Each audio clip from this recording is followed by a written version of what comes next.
ये 10 बातें भाव को प्रकाशित कर देती हैं। बड़े महापुरुष हैं। इन 10 बातों का यदि उपासक ध्यान करे और सावधानी पूर्वक जीवन में उतारे तो उसके अंदर भाव जागृत हो जाएगा। भाववश्य भगवान, भाव के अधीन भगवान है। भगवान को अगर भूख लगती है तो भाव की लगती है, ध्यान रखना, भोजन की नहीं लगती। भाव का भूखा हूं मैं, भाव ही एक सार है, भाव से मुझको भजे तो भाव से बेड़ा पार है।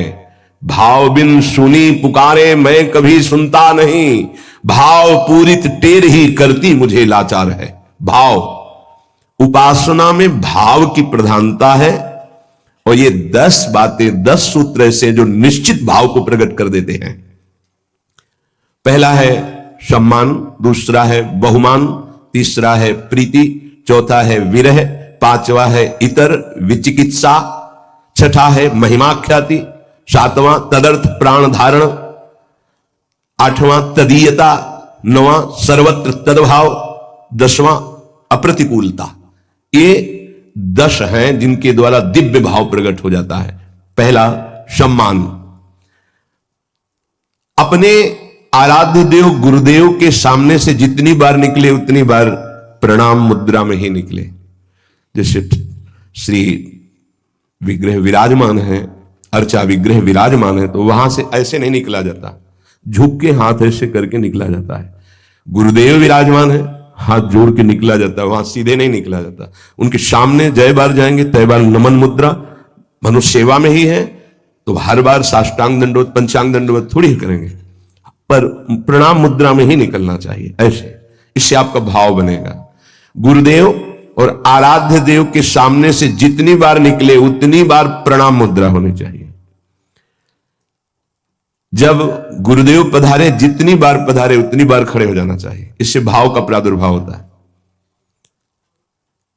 जो इस सम्मान को आराध्य देव गुरुदेव को अर्पित कर देता है और स्वयं के सम्मान को स्वीकार नहीं करता है, तो यह सम्मान उसके अंदर भाव पैदा कर देता है। ये 10 बातों में पहला है। स्वयं सम्मान रहित होकर अपने गुरुदेव आराध्य देव के सामने जय बार से निकले तय बार प्रणाम मुद्रा होनी चाहिए। मुद्रा प्रणाम मुद्रा। अपना सम्मान प्रिय नहीं लगना चाहिए। सम्मानम कल्याति घोर गर्णम, अपने लिए ऐसा होना चाहिए और आराध्य देव गुरुदेव के लिए ऐसा होना चाहिए। इससे भाव का प्रादुर्भाव हो जाएगा। बहुमान, अपने संबोधन के आगे गुरु प्रदत्त नाम का ही उच्चारण करवावे। अपने नाम के विस्मरण की वृत्ति और गुरु प्रदत्त नाम के स्मरण में सुखी हो जाना। हम कौन है? अमुक सर। पीछे का पुराना नाम कोई ले तो ना तो संबोधन स्वीकार करना चाहिए, अगर कोई परिजन है तो निषेध कर देना चाहिए, उसको पता नहीं है। अगर आप ऐसे नाम उच्चारण करते हो ठीक नहीं है। हमारे गुरु ने जो नाम रखा है वही नाम रखना चाहिए, नहीं बोलना चाहिए। जैसे पुराने नाम में है तो नहीं बोलना चाहिए, वो संबोधन करे तो नहीं बोलना चाहिए। इससे गुरु कृपा से भगवदीय गुणों का हृदय में प्रादुर्भाव हो जाता है। गर्व से अपने गुरुदेव प्रदत्त नाम का स्मरण करना चाहिए। गर्व से, अरे हमको गुरुदेव ने कहा है कि आप अमुक शरण है, तो ये गर्व का भी, अब हमको क्या चिंता है, उन्होंने ये नाम रखा है। इस नाम का प्रभाव यह होता है कि इष्ट के सद्गुण उसमें जागृत होने लगते। नाम मात्र से शरीर संबोधन नाम, ये बहुत गुप्त बात है, जल्दी ये सौभाग्य किसी को नहीं मिलता। जैसे मिला है सौभाग्य तो इसकी रक्षा करो, इसकी रक्षा करो। तीसरा है प्रीति। जो हम नाम जप करते हैं, जो गुरुदेव ने दिया है नाम, उसमें अपार प्रीति होनी चाहिए। आज तक का अनुभव कि सबसे कठिन काम है गुरु प्रदत्त नाम और मंत्र को निरंतर चलाना। अरे पता ही नहीं चलता है बकवासी मन कब जो है सरक जाता है, नाम से हट जाता है, फिर एकदम ध्यान करो तो फिर वो ऐसे देखो, साधना में देखो ना आप लोग, तो साधक ही है, कब सरक जाता है। इसको बहुत अच्छा लगता है कि कोई बात करने लगे, किसी तरह समय कटने लगे, क्योंकि जब एकांत होगा साधक तो चढ़ा बैठा रहेगा इसके ऊपर नाम मंत्र, तो ये ऊबता है मन, उसको कुछ चाहिए, प्रपंच चाहिए, तभी बहुत समय हो जाता है, हमारे अंदर कोई दिव्यता नहीं आ पाती है, मंत्र में प्रियता नहीं जागृत हो पाती है।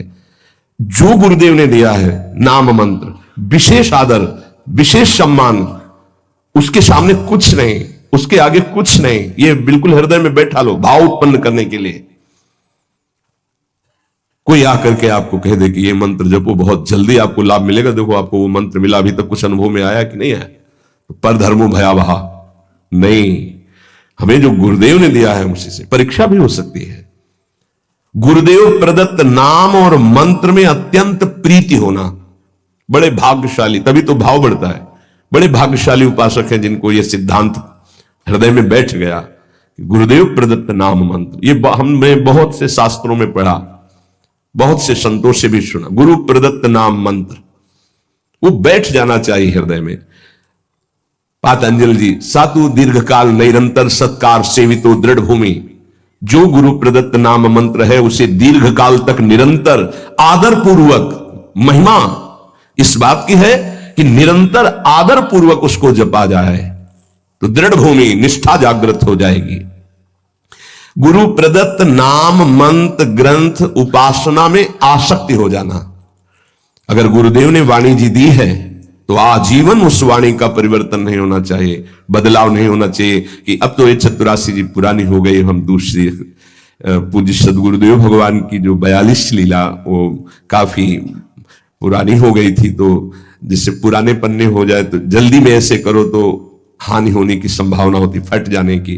कई जगह ऐसा तो निवेदन किया महाराज जी, एक नई राधा वल्लभ जी के कार्यालय में मिलती तो लाख, नहीं ये गुरु प्रदत्त है, ऐसे नहीं। तो अब नई पाठ में भले प्रयोग कर ले कि वो अपने जो गुरु प्रदत्त वाणी है, ये भाव बढ़ाने के लिए है, तभी भाव आएगा। गुरु प्रदत्त माला, गुरु प्रदत्त वाणी, इनका बड़ा आदर, गुरु प्रदत्त नाम, गुरु प्रदत्त मंत्र, गुरु प्रदत्त उपासना, गुरु प्रदत्त बात, यही हमारे जीवन को भाव में प्रकाशित करेगी। चौथा, विरह। आराध्य देव गुरुदेव की स्मृति से व्याकुलता पैदा होती है। सही मानो ये एक ऐसा शब्द है विरह जो हर समय सानिध्य का अनुभव कराता है। ये बड़ा रहस्यमय है। शब्द तो है विरह, पर हर समय संयोग सुख प्रदान करता रहता है। शब्द है संयोग, पर हर समय व्याकुलता रहती है। इसका रहस्य प्रेमी जन ही जानते हैं। ऐसी जी होत जो जी सो जी मिले, तन सो तन समाये ले, तो देखो कहा हो प्यारी। विरह हृदय से हृदय लगा हुआ तो नेत्र विरही हो रहे, देखो कहा हो प्यारी। और नेत्र देख रहे हैं तो तन में विरह संचार, प्रेम का बड़ा सूक्ष्म स्वरूप। गुरुदेव के समीप है, गुरुदेव की स्मृति में है, आराध्य देव की स्मृति में है, पर एक अंदर से व्याकुलता बनी रहती है। समीपता होने पर भी मनो कभी मिले ही नहीं, एक व्याकुलता, एक अतृप्ति। भरत जी महाराज कह रहे हैं आज तक प्रभु श्री राम को भरनेत्र नहीं देखा। ये हमारे प्रिया प्रीतम दोनों एक ही पुष्प गादी पर विराजमान हैं, दो आदिनंत विहार करें तो लाल प्रिया में भई न चिन्हारी। प्रेम का कैसा स्वरूप है ये, नित्य नवम। ऐसा लगता है कि कभी देखा ही नहीं, कभी मिले ही नहीं, नित्य नवम। विरह। आराध्य देव गुरुदेव की स्मृति में चित्त गदगद होकर व्याकुलता पूर्वक उनके सानिध्य के अनुभव की मांग हृदय में।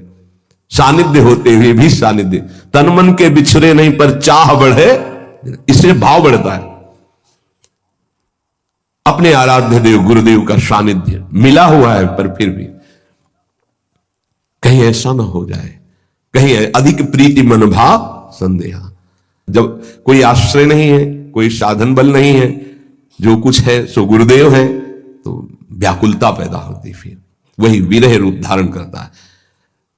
आराध्य देव के विरह में तो बड़े भाग्यशाली जन, कोई बिरले ही होते हैं जो डूबते हैं, लेकिन उससे भी भाग्यशाली जन होते हैं जो गुरुदेव के विरह में, जैसे श्री विठल विपुल देव जी महाराज, श्री सेवक जी महाराज, बड़े बड़े ऐसे महाप्रभु गुरुदेव के विरह। आराध्य देव गुरुदेव के चिंतन में हृदय गदगद है, मिलन की प्रबल आकांक्षा है और सामने वो मिले हुए हैं।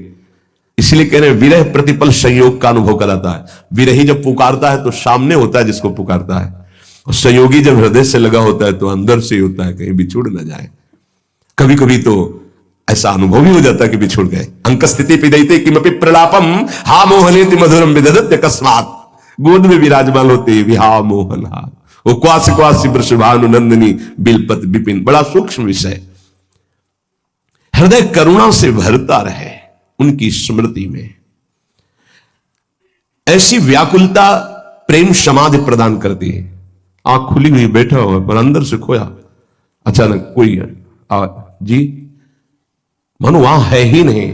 अपने आराध्य देव गुरुदेव के प्रति ऐसी विकलता, ऐसा गाढ़ चिंतन।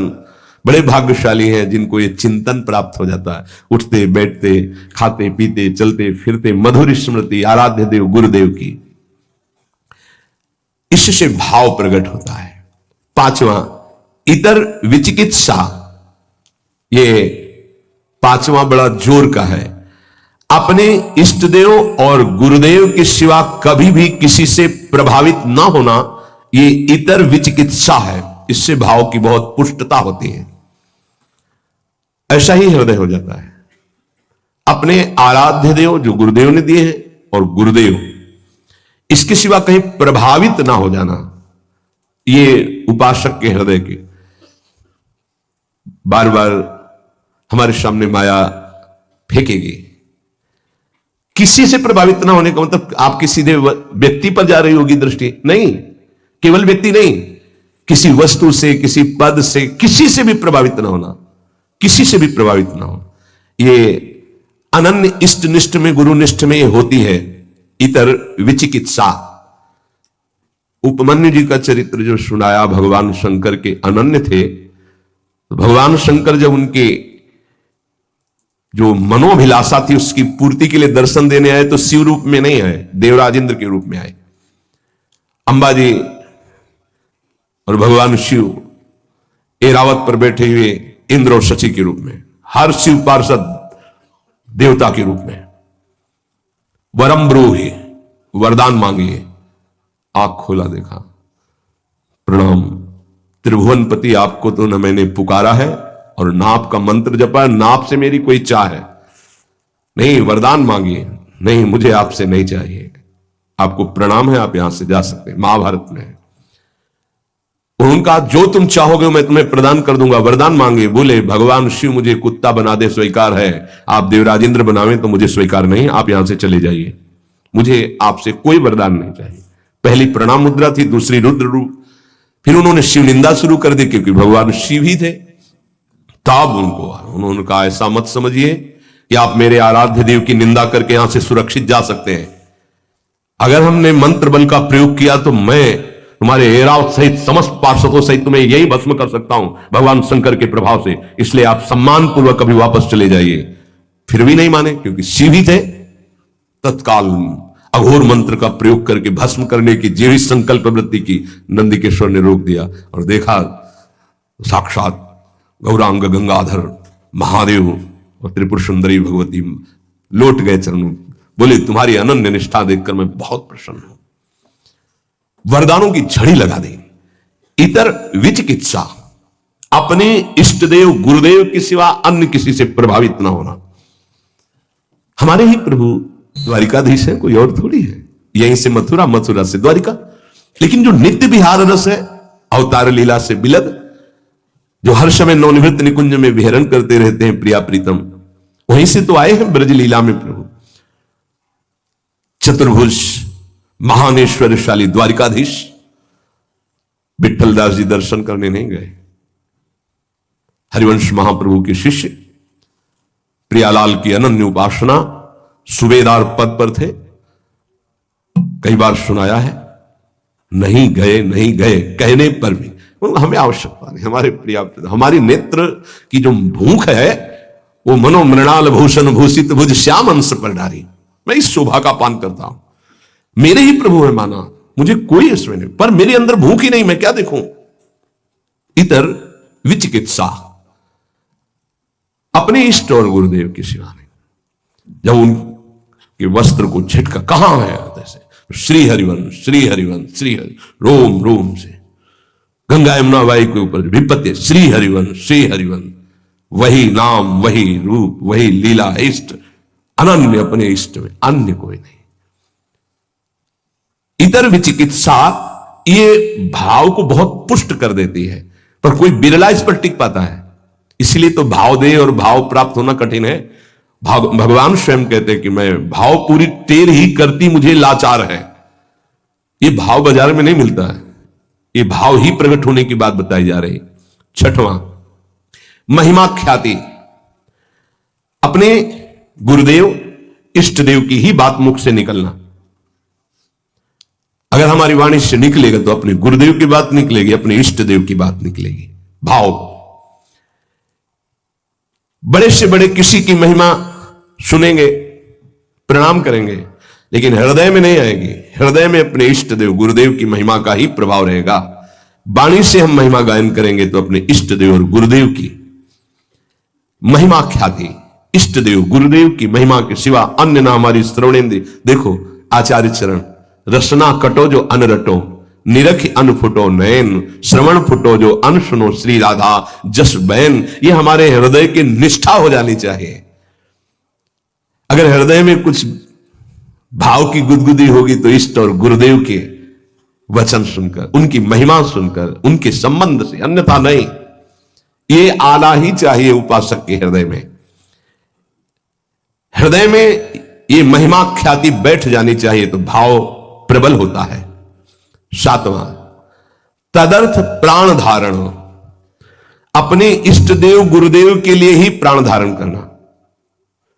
श्री भगवान ने भी कहा मदगत प्राणा, यहां तदर्थ प्राण धारण। मेरे प्राणों का कोई महत्व नहीं रहा। मेरे प्राणनाथ के चरणों में प्राण समर्पित हो गए। अब वो अभी चाहे ले ले, वो 10 वर्ष बाद चाहे ले ले, वो जैसे हमारे प्राणों का हमारे लिए अस्तित्व नहीं। कान भय प्राण में, प्राण भय कान में, ही में न जान पड़े कान है कि प्राण है। ये उसी के होता है जो तदर्थ प्राण धारण। ये प्राणों का हमारा अस्तित्व नहीं रहा, हमारे स्वामी का अस्तित्व प्राणों पर है। मेरे प्राणनाथ श्री श्यामा। फिर आपको क्या परेशानी? तदर्थ प्राण धारण है। अब चाहे हमारे प्राण रहे या जाए, हमें क्या चिंता? अगर इनकी चिंता है तो इसका मतलब प्राण समर्पित नहीं है, मदगत प्राणा नहीं हुआ। अपने गुरुदेव इष्ट देव के लिए प्राण धारण करना। इसीलिए ये जो बड़े बड़े महापुरुषों के चरित्र सुनते हैं ना, तो इष्ट देव को प्राण समर्पित है, उन्होंने स्वीकार कर लिया। अब क्या उनको प्रश्न नहीं है कोई, उनको कोई पीड़ा नहीं है, पीड़ा होते हुए भी पीड़ा नहीं है।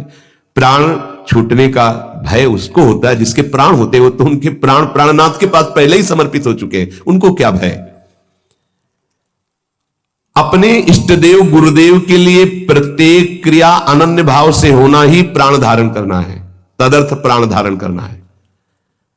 हमारे शरीर से, हमारे प्राणों से अब जो चेष्टा होगी वो आराध्य देव और गुरुदेव की आज्ञा के अनुसार उन्हीं के लिए होगी, तदर्थ उन्हीं के लिए होगी।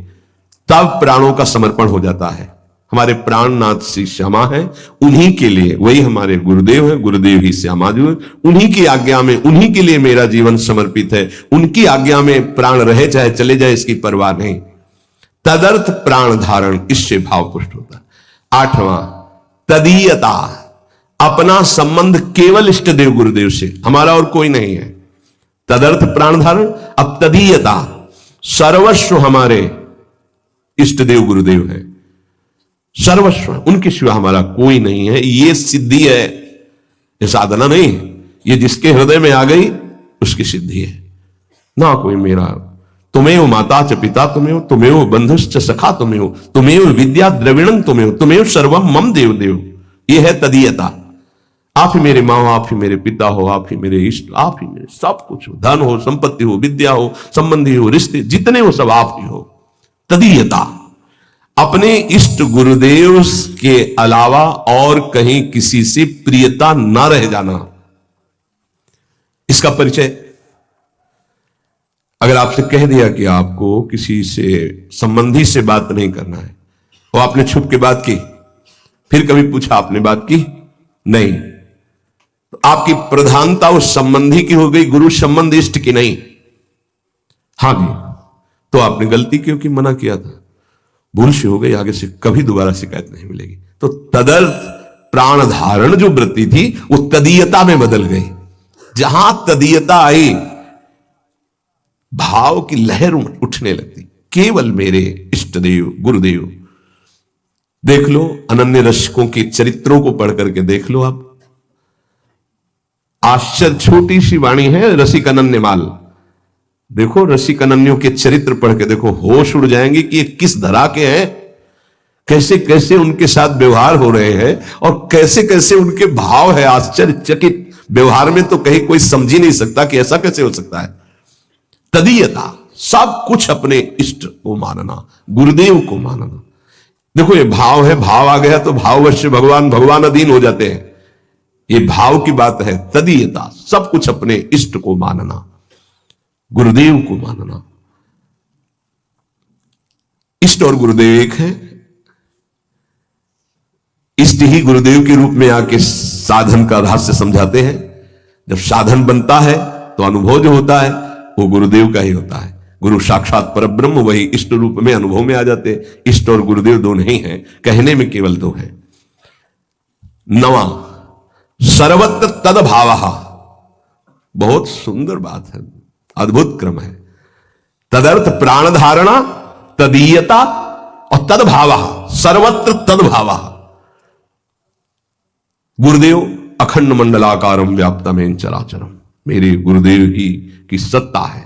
हम किसी को नमस्कार करें, अपने गुरुदेव को नमस्कार। मेरे गुरुदेव सब जड़ चैतन्य में व्याप्त गुरुदेव हैं। जैसे आकाश जहां भी देखो आपको मिलेगा, ऐसे ही ब्रह्मानंदम परम सुखदम केवलम ज्ञान मूर्तिम द्वंद्वातीतम गगन सदसम तत्वमस्यादि लक्ष्यम एकम नित्यम विमल अचलम सर्वधि साक्षिभूतम भावातीतम त्रिगुण रहितम सद्गुरुम तम नमामि गगन सदृशम। जैसे आकाश सर्वत्र, ऐसे हम कहीं भी हैं अपने गुरुदेव के नीचे हैं, गुरुदेव की चरण छत्र छाया में है, गुरुदेव के सानिध्य में। कहीं भी देखूं आकाश दिखाई देगा, मैं जहां भी देखता हूं मेरे गुरुदेव विराजमान नजर आते हैं। सर्वत्र तद्भाव, इष्ट देव गुरुदेव। सर्वान्वस्ततया निरीक्ष परम स्वाराध्य बुद्धि। धीरे धीरे भाव बदल जाएगा, व्यक्ति का महत्व नहीं रह जाता, इष्ट का महत्व जागृत हो जाता है। फिर इष्ट ही दिखाई देते, व्यक्ति नहीं दिखाई देता। गोपीजन जित देखो तित श्याममय, श्याम ही दिखाई दे रहे हैं। पांच भौतिक शरीर या प्रकृति जनित रचना उनके सामने नहीं, केवल श्याम, जड़ चैतन्य कछु नहीं दिखत, जित दिखत तित श्याम खड़े। सर्वत्र तद्भावा, अपने आराध्य देव गुरुदेव के सानिध्य का, उपस्थिति का चराचर में अनुभव करना। और 10वां, अप्रतिकूलता, अपने इष्ट देव गुरुदेव की इच्छा में दखल न डालना। जो विधान उनका बना, उनकी आज्ञा, उनकी इच्छा समझकर ठीक वैसे ही मान लेना, अपनी बुद्धि ना लगाना। लोक दृष्टि से, कुल दृष्टि से, अपने शरीर दृष्टि से, हित दृष्टि से कोई भी उनके प्रतिकूल संकल्प, आचरण, विचार ना करना। ये 10वां, अप्रतिकूलता। भगवत इच्छा, गुरु इच्छा में दखल ना देना। जो कुछ उनका विधान, जो कुछ उनकी आज्ञा, उनकी इच्छा के अनुसार ठीक वैसे ही मानना, वैसे ही चलना। उसके विपरीत लोकहित, शरीर दृष्टि, व्यवहार दृष्टि, कुल दृष्टि, हमारे तो कुल देवता ये हैं, हमारा तो ऐसा, अब हमारा सर्वस्व गुरुदेव, उनका जो आदेश वही हमारा जीवन। ना तो लोक दृष्टि, लोक में ऐसा ऐसा व्यवहार कैसे कैसे हो सकता है, ऐसा नहीं, अब नहीं। जब तक हम समर्पित नहीं थे तब, अब समर्पित हो गए तो हमारे लिए न लाज थी, न लोकन की, न वेद को कहो करें। आप तो गुरुदेव जो कहेंगे वही करेंगे। न लाज थी, न लोकन की, न वेद को कहो करें, न शंख भूत प्रेत की, न देव जच्छते डरे। गुरुदेव ने जो आज्ञा करी बस वही हमें पालन करना। उनकी इच्छा समझकर ठीक वैसे ही बर्ताव करना। उनके विपरीत लोकहित, कुल दृष्टि आदि का या अपने शरीर या व्यवस्था आदि का कोई भी संकल्प ना करना, ये अप्रतिकूलता कहलाता है। इन 10 भावों का पालन करने वाले के अंदर भगवान को अधीन करने वाला भाव प्रकट हो जाता है। सम्मान, बहुमान, प्रीति, विरह, इतर विचिकित्सा, महिमाख्याति, तदर्थ प्राण धारण, तदीयता, सर्वत्र तद्भाव और अप्रतिकूलता। ये 10 भाव हैं। संशय ना करे इसमें।